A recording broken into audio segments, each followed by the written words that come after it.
Pinatawan na ng 2nd Division ng Commission on Elections o COMELEC ng diskwalifikasyon ang kontrobersyal na Pasig congressional candidate na si Attorney Ian Sia para sa 2025 midterm elections. Kaugnay ito ng kanyang naging mahalay na biro sa mga single moms sa kalagitnaan ng isang campaign sortie. Narito ang report ni Boy Gonzales.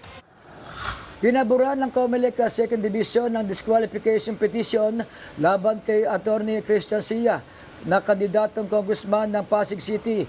Ito dahil sa binitawang pahayag sa isang campaign rally na maaaring sumiping sa kanya isang beses sa isang taon ang mga nalulungkot na single mother na may buwan ng dalaw pa. Bukod din sa naging pahayag ni Sia sa body size ng kanyang staff na babae.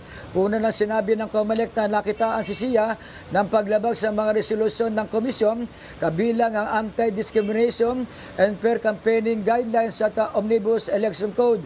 Ayon kay COMELEC Chairman George Erwin Garcia, sakaling manalo si Sia at nakakuha ng pinakamaraming boto, hindi agad ito may poproklama kung wala pang pinal na desisyon sa kanyang kaso.